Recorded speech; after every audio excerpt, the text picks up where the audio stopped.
अनेक राज्यों के मुख्यमंत्री, मंत्रीगण और दूसरे जनप्रतिनिधि भी इस कार्यक्रम का हिस्सा बने, इस कार्यक्रम का नेतृत्व किया। बीते पखवाड़े में, मैं इसी पखवाड़े की बात करता हूं, देश भर में करोड़ों लोगों ने स्वच्छता ही सेवा कार्यक्रमों में हिस्सा लिया है। मुझे जानकारी दी गई कि सेवा पखवाड़ा के 15 दिनों में देश भर में 27 लाख से ज्यादा कार्यक्रम हुए, जिनमें 28 करोड़ से ज्यादा लोगों ने हिस्सा लिया। निरंतर प्रयास करके ही हम अपने भारत को स्वच्छ बना सकते हैं। मैं सभी का, प्रत्येक भारतीय का हार्दिक आभार व्यक्त करता हूं। साथियों, आज के इस महत्वपूर्ण पड़ाव पर आज स्वच्छता से जुड़े करीब 10,000 करोड़ रुपए के प्रोजेक्ट्स की भी शुरुआत हुई है। मिशन अमृत के तहत देश के अनेक शहरों में वाटर और सीवेज ट्रीटमेंट प्लांट बनाए जाएंगे। नमामि गंगे से जुड़ा काम हो या फिर कचरे से बायोगैस पैदा करने वाले गोवर्धन प्लांट, ये काम स्वच्छ भारत मिशन को एक नई ऊंचाई पर ले जाएगा और स्वच्छ भारत मिशन जितना सफल होगा उतना ही हमारा देश ज्यादा चमकेगा। साथियों, आज से 1000 साल बाद भी जब 21वीं सदी की भारत का अध्ययन होगा तो उसमें स्वच्छ भारत अभियान को जरूर याद किया जाएगा।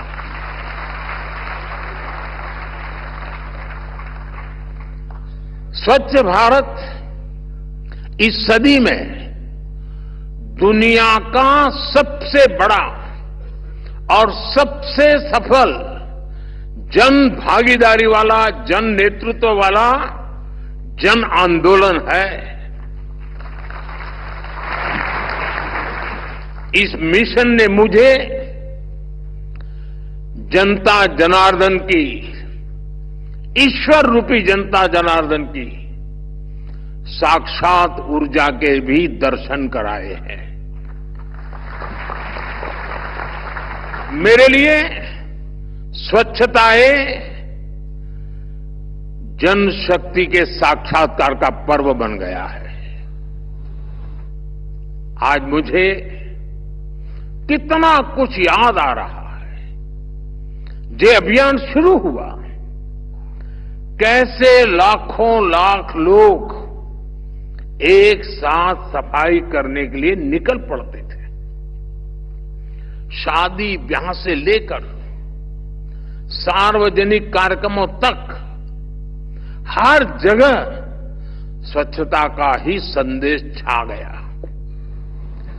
कहीं कोई बूढ़ी मां अपनी बकरियां बेचकर शौचालय बनाने की मुहिम से जुड़ी, किसी ने अपना मंगलसूत्र बेच दिया, तो किसी ने शौचालय बनाने के लिए जमीन दान कर दी। कहीं किसी रिटायर्ड टीचर ने अपनी पेंशन दान दे दी, तो कहीं किसी फौजी ने रिटायरमेंट के बाद मिले पैसे स्वच्छता के लिए समर्पित कर दिए।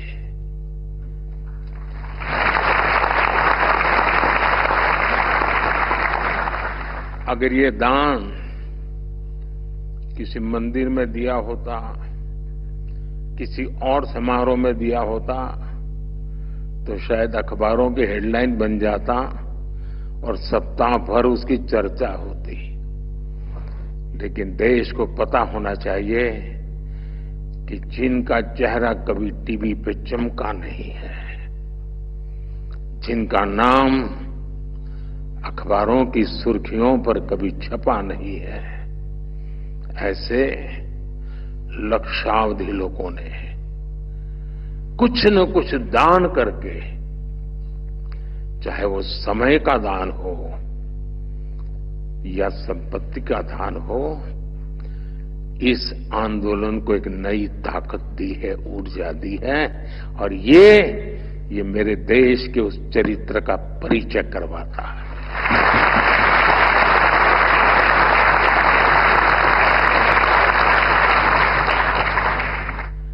जब मैंने सिंगल यूज प्लास्टिक को छोड़ने की बात की, तो करोड़ों लोगों ने जूट के बैग और कपड़े के थैले निकाल करके बाजार में खरीदी करने के लिए जाने की परंपरा शुरू की। और मैं उन लोगों का भी आभारी हूं, वरना मैं प्लास्टिक, सिंगल यूज प्लास्टिक बंद करने की बात करता तो हो सकता था प्लास्टिक इंडस्ट्री वाले आंदोलन करते, भूख हड़ताल पे बैठते। नहीं बैठे, उन्होंने सहयोग किया, आर्थिक नुकसान भोगा। और मैं उन राजनीतिक दलों का भी आभार व्यक्त करता हूं जो भी शायद निकल पड़ते कि देखिए मोदी ने सिंगल यूज प्लास्टिक भर के हजारों लोगों का रोजगार खत्म कर दिया, पता नहीं क्या क्या कर देते। मैं उनको भी आभार मानता हूं कि उनका इस बात पर ध्यान नहीं गया। हो सकता है इसके बाद चला जाए। साथियों, इस आंदोलन में हमारा फिल्म जगत भी पीछे नहीं रहा। कमर्शियल हित के बजाय फिल्म जगत ने स्वच्छता के संदेश को जनता तक पहुंचाने के लिए फिल्में बनाई इन 10 सालों में। और मुझे तो लगता है कि ये विषय को एक बार करने का नहीं है, पीढ़ी दर पीढ़ी, हर पल हर दिन करने का काम है। और ये जब मैं कहता हूं तो मैं इसको जीता हूं। अब जैसे मन की बात की याद कर ले अपन, आप में से बहुत लोग मन की बात से परिचित हैं, देशवासी परिचित हैं। मन की बात में मैंने करीब करीब 800 बार स्वच्छता के विषय का जिक्र किया है।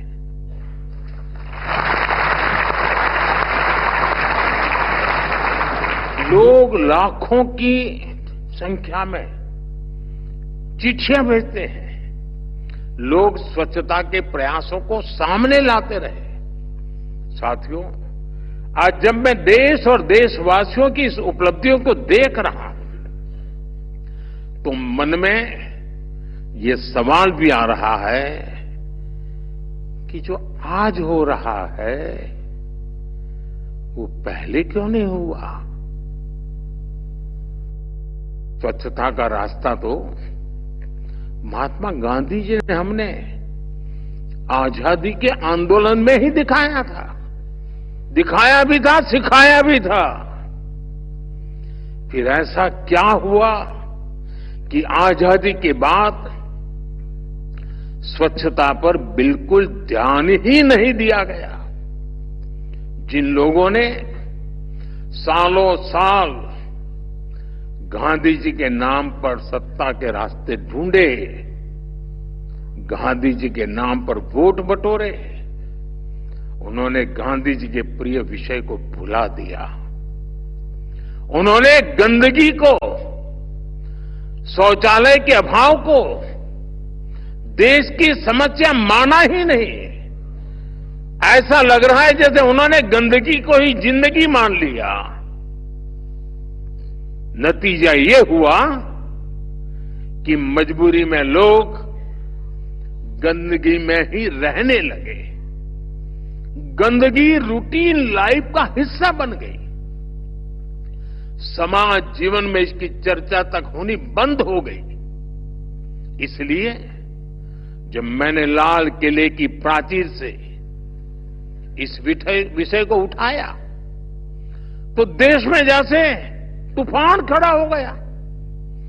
कुछ लोगों ने तो मुझे ताना दिया कि शौचालय और साफ सफाई की बात करना भारत के प्रधानमंत्री का काम नहीं है। ये लोग आज भी मेरा मजाक उड़ाते हैं। लेकिन साथियों, भारत के प्रधानमंत्री का पहला काम वही है जिससे मेरे देशवासियों का, सामान्य जन का जीवन आसान हो।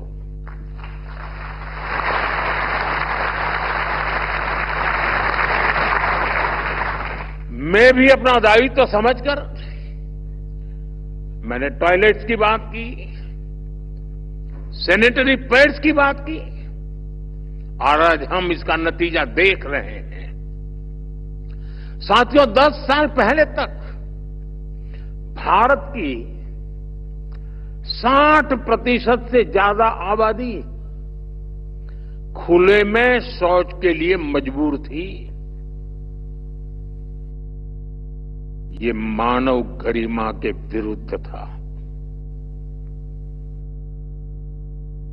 इतना ही नहीं, ये देश के गरीब का अपमान था,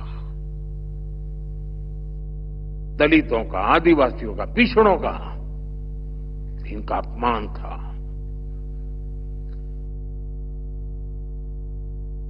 जो पीढ़ी दर पीढ़ी निरंतर चला आ रहा था। शौचालय न होने से सबसे ज्यादा परेशानी हमारी बहनों को, बेटियों को होती थी।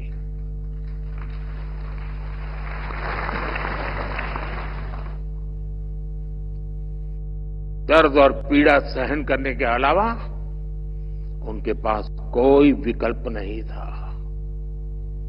अगर शौचालय जाना है तो अंधेरे का इंतजार करती थी, दिन भर परेशानी झेलती थी और रात में बाहर जाती थी। तो उनकी सुरक्षा से जुड़े गंभीर खतरे होते थे। या तो सुबह सूर्योदय के पहले जाना पड़ता था, ठंड हो, वर्षा हो।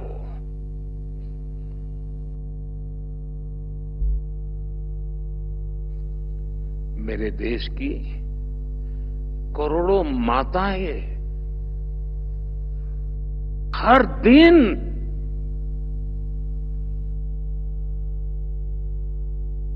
इस मुसीबत से गुजरती थी।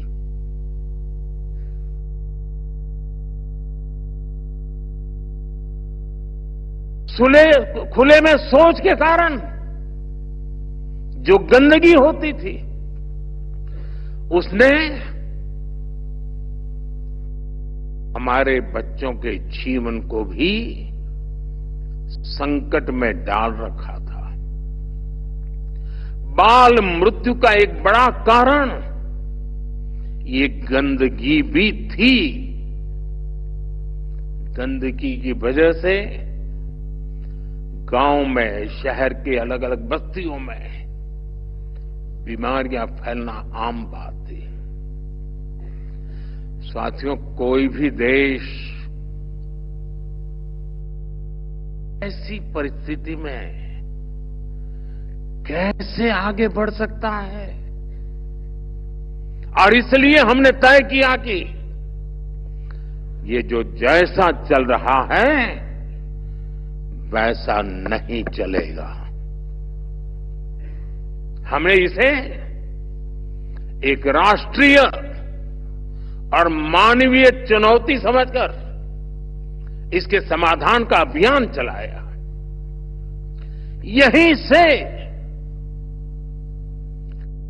स्वच्छ भारत मिशन का बीज पड़ा।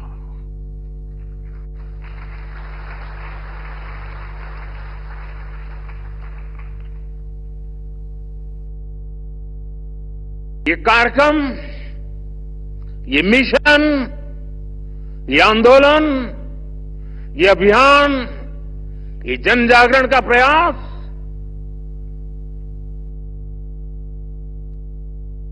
पीड़ा की कोख से पैदा हुआ है। और जो मिशन पीड़ा की कोख से पैदा होता है वो कभी मरता नहीं है।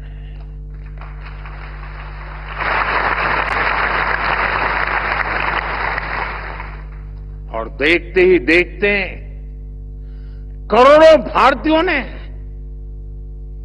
कमाल करके दिखाया। देश में 12 करोड़ से अधिक टॉयलेट्स बनाए गए। टॉयलेट कवरेज का दायरा जो 40% से भी कम था वो 100% पहुंच गया। साथियों, स्वच्छ भारत मिशन से देश के आम जन के जीवन पर जो प्रभाव पड़ा है वो अनमोल है। हाल में एक प्रसिद्ध अंतर्राष्ट्रीय जर्नल की स्टडी आई है। इस स्टडी को international food policy research institute, Washington, USA, university of California और ओहायो स्टेट यूनिवर्सिटी के वैज्ञानिकों ने मिलकर के स्टडी किया है। इसमें सामने आया है कि स्वच्छ भारत मिशन से हर वर्ष 60 से 70 हजार बच्चों का जीवन बच रहा है।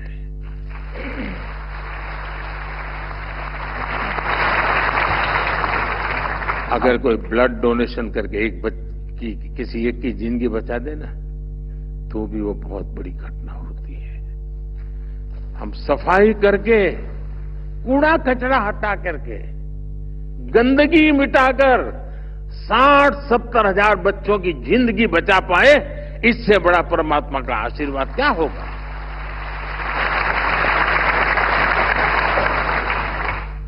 WHO के मुताबिक 2014 और 2019 के बीच 3 लाख जीवन बचे हैं जो डायरिया के कारण हम खो देते थे। मानव सेवा का ये धर्म बन गया साथियों। यूनिसेफ की रिपोर्ट है कि घर में टॉयलेट बनने के कारण अब 90% से ज्यादा महिलाएं खुद को सुरक्षित महसूस कर रही है। महिलाओं को इन्फेक्शन से होने वाली बीमारियों में भी स्वच्छ भारत मिशन की वजह से बहुत कमी आई है।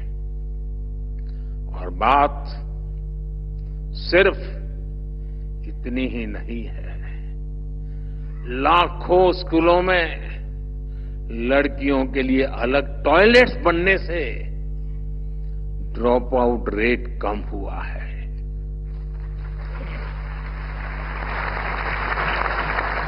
यूनिसेफ की एक और स्टडी है। इसके मुताबिक साफ सफाई के कारण गांव के परिवार के हर साल औसतन 50,000 रुपये बच रहे हैं।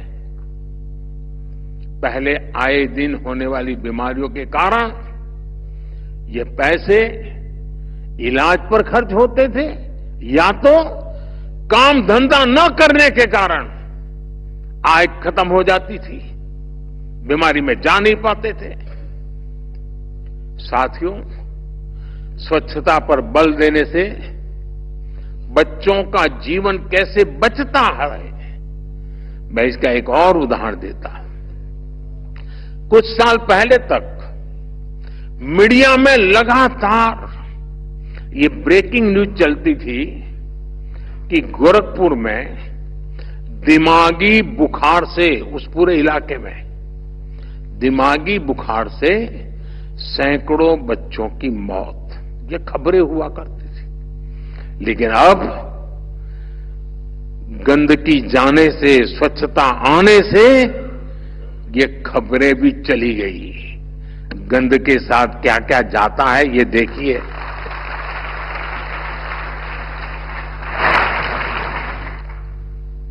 इसकी एक बहुत की बड़ी वजह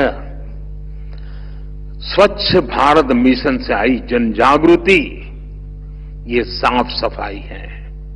साथियों, स्वच्छता की प्रतिष्ठा बढ़ने से देश में एक बहुत बड़ा मनोवैज्ञानिक परिवर्तन भी हुआ है। आज मैं इसकी चर्चा भी आवश्यक समझता हूं। पहले साफ सफाई के काम से जुड़े लोगों को किस नजर से देखा जाता था, हम सब जानते हैं। एक बहुत बड़ा वर्ग था जो गंदगी करना अपना अधिकार मानता था, और कोई आकर के स्वच्छता करे जो उसकी जिम्मेवारी मान करके अपने आप को बड़े अहंकार में जीते थे। उनके सम्मान को भी चोट पहुंचाते थे। लेकिन जब हम सब स्वच्छता करने लग गए तो उसको भी लगने लगा कि मैं जो करता हूं वो भी बड़ा काम करता हूं, और ये भी अब मेरे साथ जुड़ रहे हैं। बहुत बड़ा मनोवैज्ञानिक परिवर्तन। और स्वच्छ भारत मिशन ने ये बहुत बड़ा मनोवैज्ञानिक परिवर्तन कर करके सामान्य परिवार, साफ सफाई करने वालों को मान सम्मान मिला, उनको गर्व को महसूस कराया, और वो आज अपने आप को सम्मान के साथ हमें देख रहा है। गर्व इस बात का कि वो भी अब मानने लगा है कि वो सिर्फ पेट भरने के लिए करता है, इतना ही नहीं है, वो इस राष्ट्र को चमकाने के लिए भी ये कड़ी मेहनत कर रहा है। यानी स्वच्छ भारत अभियान ने लाखों सफाई मित्रों को गौरव दिलाया है। हमारी सरकार सफाई मित्रों की जीवन की सुरक्षा और उन्हें गरिमापूर्ण जीवन देने के लिए प्रतिबद्ध है।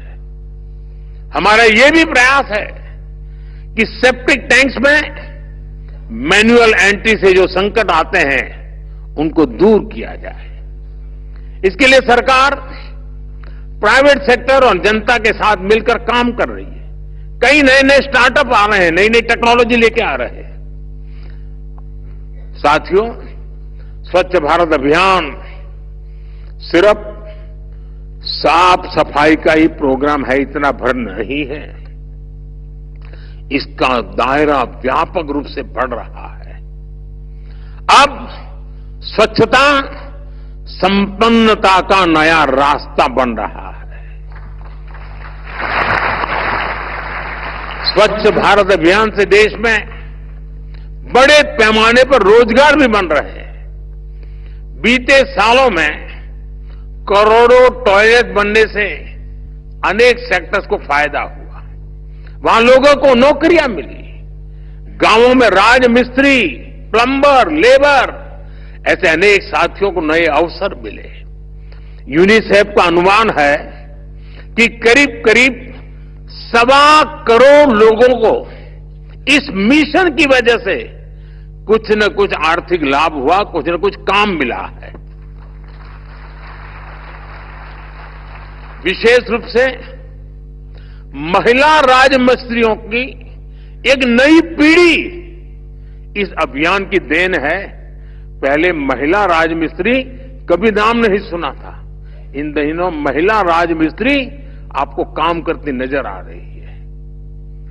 अब क्लीन टैक्स से और बेहतर नौकरियां, बेहतर अवसर हमारे नौजवानों को मिलने लगे हैं। आज क्लीन टैक्स से जुड़े करीब 5,000 स्टार्टअप्स रजिस्टर्ड हैं। वेस्ट टू वेल्थ में हो, वेस्ट के कलेक्शन और ट्रांसपोर्टेशन में हो, पानी के रीयूज और रिसाइकलिंग में हो, ऐसे अनेक अवसर वाटर एंड सैनिटेशन के सेक्टर में बन रहे हैं। एक अनुमान है कि इस दशक के अंत तक इस सेक्टर में 65 लाख नई जॉब्स बनेगी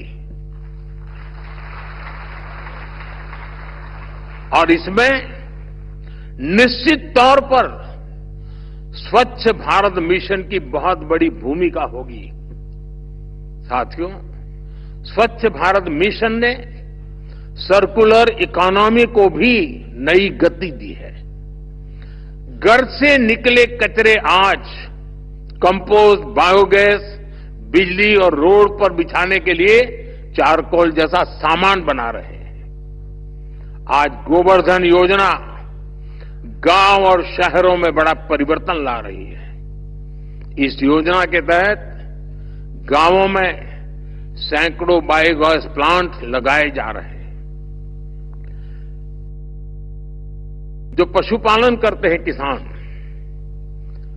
कभी कभी उनके लिए जो पशु वृद्ध हो जाता है उसको संभालना एक बहुत बड़ी आर्थिक बोझ बन जाता है। अब गोवर्धन योजना के कारण वो पशु जो दूध भी नहीं देता है या खेत में काम भी नहीं कर सकता है, वो भी कमाई का साधन बन सके, ऐसी संभावनाएं इस गोवर्धन योजना में है। इसके अलावा देश में सैकड़ों सीबीजी प्लांट भी लगाए जा चुके हैं। आज ही कई नए प्लांट्स का लोकार्पण हुआ है, नए प्लांट्स का शिलान्यास किया गया है। साथियों, तेजी से बदलते हुए इस समय में आज हमें स्वच्छता से जुड़ी चुनौतियों को भी समझना जानना जरूरी है। जैसे जैसे हमारी इकोनॉमी बढ़ेगी, शहरीकरण बढ़ेगा, वेस्ट जनरेशन की संभावनाएं भी बढ़ेगी। कूड़ा कचरा ज्यादा निकलेगा और आजकल जो इकोनॉमी का एक मॉडल है यूज एंड थ्रो, वो भी एक कारण बनने वाला है। नए नए प्रकार के कूड़े कचरे आने वाले, इलेक्ट्रॉनिक वेस्ट आने वाला है। इसलिए हमें फ्यूचर की अपनी स्ट्रेटेजी को और बेहतर करना है। हमें आने वाले समय में कंस्ट्रक्शन में ऐसी टेक्नोलॉजी डेवलप करनी होगी जिससे रिसाइकल के लिए सामान का ज्यादा उपयोग हो सके। हमारी जो कॉलोनियां हैं, हमारे जो हाउसिंग है, कॉम्प्लेक्सेज है, उनको हमें ऐसे डिजाइन करना होगा कि कम से कम जीरो की तरफ हम कैसे पहुंचे। हम जीरो कर पाए तो बहुत अच्छी बात है, लेकिन कम से कम अंतर बचे जीरो से। हमारा प्रयास होना चाहिए कि पानी का दुरुपयोग ना हो और वेस्ट पानी को ट्रीट करके इस्तेमाल करने के तरीके सहज बनने चाहिए। हमारे सामने नमामि गंगे अभियान का एक मॉडल है। इसके कारण आज गंगा जी कहीं अधिक साफ हुई है। अमृत मिशन और अमृत सरोवर अभियान से भी एक बहुत बड़ा परिवर्तन आ रहा है। ये सरकार और जनभागीदारी से परिवर्तन लाने के बहुत बड़े मॉडल है। लेकिन मैं मानता हूं सिर्फ इतना ही काफी नहीं है। वाटर कंजर्वेशन, वाटर ट्रीटमेंट और नदियों की साफ सफाई के लिए भी हमें निरंतर नई टेक्नोलॉजी पर निवेश करना है। हम सब जानते हैं कि स्वच्छता का कितना बड़ा संबंध टूरिज्म से है और इसलिए अपने पर्यटक स्थलों, अपने आस्था के पवित्र स्थानों, हमारी धरोहरों को भी हमें साफ सुथरा रखना है। साथियों, हमने स्वच्छता को लेकर इन 10 वर्षों में बहुत कुछ किया है, बहुत कुछ पाया है। लेकिन जैसे गंदगी करना ये रोज का काम है, वैसे स्वच्छता करना भी रोज का ही काम होना ही चाहिए।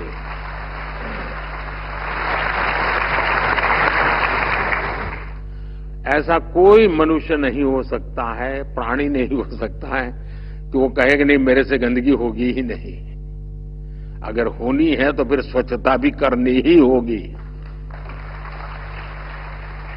और एक दिन एक पल नहीं, एक पीढ़ी नहीं, हर पीढ़ी को करनी होगी। युगों युगों तक करने वाला काम है।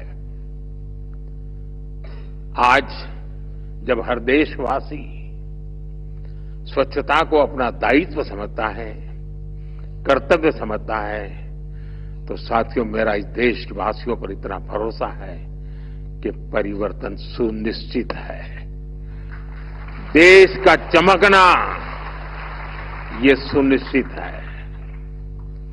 स्वच्छता का मिशन एक दिन का नहीं, ये पूरे जीवन का संस्कार है। हमें इसे पीढ़ी दर पीढ़ी आगे बढ़ाना है। स्वच्छता हर नागरिक की सहज प्रवृत्ति होनी चाहिए। यह हमें हर रोज करना चाहिए। गंदगी के प्रति हमारे भीतर एक नफरत पैदा होनी चाहिए। हम गंदगी को टॉलरेट न करें, देख न पाए, ये स्वभाव हमने विकसित करना चाहिए। गंदगी के प्रति नफरत ही हमें स्वच्छता के लिए मजबूर कर सकती है और मजबूत भी कर सकती है। हमने देखा है कि कैसे घरों में छोटे छोटे बच्चे साफ सफाई को लेकर बड़ों को मोटिवेट करते रहते हैं। मुझे कई लोग कहते हैं कि मेरा पोता, मेरा नाती ये टोकता रहता है कि देखो मोदी जी ने क्या कहा है, तुम क्यों कचरा चाहे डालते हो, कार में जा रहे हैं बोले बॉटल क्यों बाहर फेंकते हो, बॉटल रुकवा देता है। यह आंदोलन की सफलता उसमें भी बीज बो रही है। और इसलिए आज मैं देश के युवाओं को, हमारी अगली पीढ़ी के बच्चों को कहूंगा, आइए हम सब मिलकर के डटे रहें। आइए डटे रहिए, दूसरों को समझाते रहिए, दूसरों को जोड़ते रहिए। हमें देश को स्वच्छ बनाए बिना रुकना नहीं है। 10 साल की सफलता ने बताया है कि अब आसान हो सकता है, हम अचीव कर सकते हैं और गंदगी से भारत मां को हम बचा सकते हैं। साथियों, मैं आज राज्य सरकारों से भी आग्रह करूंगा कि वे भी इस अभियान को अब जिला, ब्लॉक, गांव, मोहल्ले और गलियों के लेवल पर ले जाएं। अलग अलग जिलों में, ब्लॉक्स में स्वच्छ स्कूल की स्पर्धा हो, स्वच्छ अस्पताल की स्पर्धा हो, स्वच्छ ऑफिस की स्पर्धा हो, स्वच्छ मोहल्ले की स्पर्धा हो, स्वच्छ तालाब की स्पर्धा हो, स्वच्छ कुएं के किनारे की स्पर्धा हो, तो एकदम से वातावरण और उसके कंपटीशन है, उसके हर महीने 3 महीने इनाम दिए जाएं, सर्टिफिकेट दिए जाएं। भारत सरकार सिर्फ कंपटीशन करे और 2-4 शहरों को स्वच्छ शहर, 2-4 जिलों को स्वच्छ जिला, इतने से बात बनने वाली नहीं है। हमने हर इलाके में ले जाना है। हमारी म्युनिसिपैलिटीज भी लगातार देखें कि पब्लिक टॉयलेट की अच्छे से अच्छे मेंटेनेंस हो रही है, चलो उनको इनाम दें। अगर किसी शहर में व्यवस्थाएं पुराने ढरे की तरफ वापस लौटी तो उससे बुरा क्या हो सकता है। मैं सभी नगर निकायों से, लोकल बॉडी से आग्रह करूंगा कि वे भी स्वच्छता को प्राथमिकता दें, स्वच्छता को सर्वोपरि माने। आइए हम सब मिलकर शपथ लें। मैं देशवासियों से अनुरोध करता हूं, आइए हम जहां भी रहेंगे, फिर चाहे वो घर हो, मोहल्ला हो या हमारा वर्क प्लेस हो, हम गंदगी न करेंगे, न गंदगी होने देंगे और स्वच्छता ये हम हमारा सहज स्वभाव बना करके रहेंगे। जिस प्रकार हम अपने पूजा स्थल को साफ सुथरा रखते हैं, वही भाव हमें अपने आसपास के वातावरण के लिए जगाना है। विकसित भारत की यात्रा में हमारा हर प्रयास स्वच्छता से संपन्नता के मंत्र को मजबूत करेगा। मैं फिर एक बार देशवासियों से 10 साल की यह यात्रा ने एक नया विश्वास पैदा किया है। अब हम